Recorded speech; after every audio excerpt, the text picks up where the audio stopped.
An enthusiastic preacher belonging to the Society for the Protection of Cows came for an interview with Swami Vivekananda.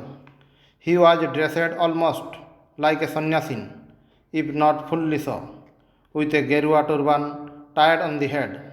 He was evidently an up-country Indian. At the announcement of this preacher of cow protection, Swamiji came out to the parlor room. The preacher saluted Swamiji and presented him with a picture of the mother cow. Swamiji took that in his hand and making it over to one standing by, commenced the following conversation with the preacher. Swami Vivekananda said, "What is the object of your society?" Preacher said, "We protect the mother cows of our country from the hands of the butcher. Cow infirmaries have been founded in some places where the diseased, decrepit mother cows or those bought from the butchers are provided for." Swami Vivekananda said, "That is very good indeed. What is the source of your income?" Preacher said, "The work of the society is carried on only by gifts kindly made by great men like you." Swami Vivekananda said, "What amount of money have you now led by?" Preacher said, "The Marwari traders community are the special supporters of this work. They have given a big amount for this good cause."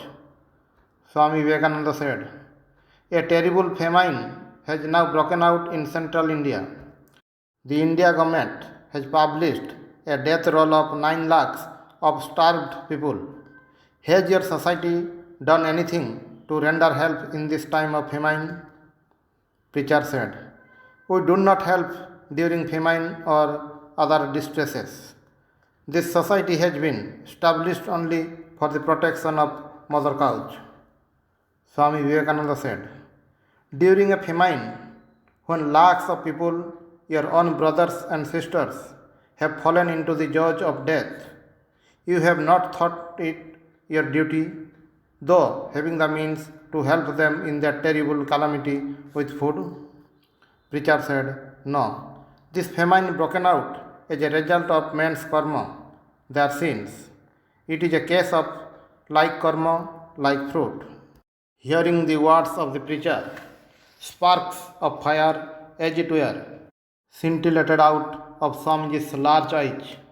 His face became flushed, but he suppressed his feeling and said, "Those associations which do not feel sympathy for men and even seeing their own brothers dying from starvation do not give them a handful of rice to save their lives, while giving away piles of food to save birds and beasts. I have not the least sympathy for them. And I do not believe that society derives any good from them.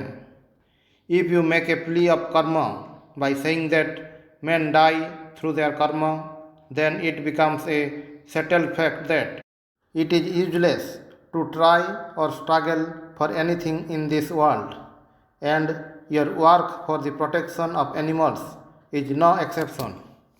With regard to your cause also, it can be said the mother cows, through their own karma, fall into the hands of the butchers and die, and we need not do anything in the matter."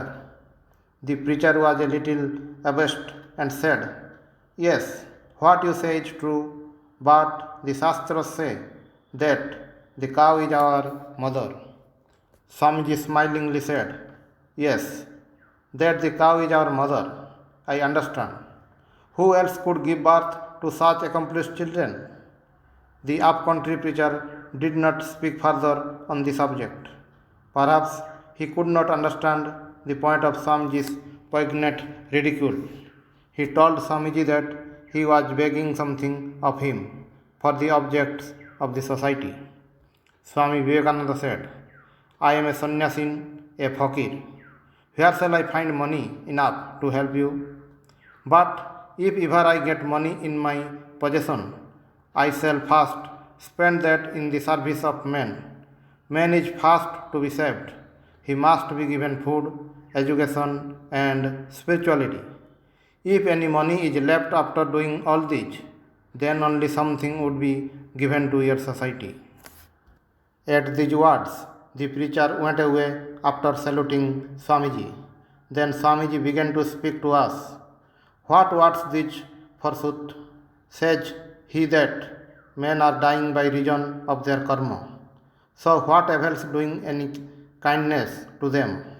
This is decisive proof that the country has gone to wrack and ruin. Do you see how much abused the karma theory of your Hinduism has been? Those who are men and yet have no feeling in the heart for men, well, are such to be counted as men at all?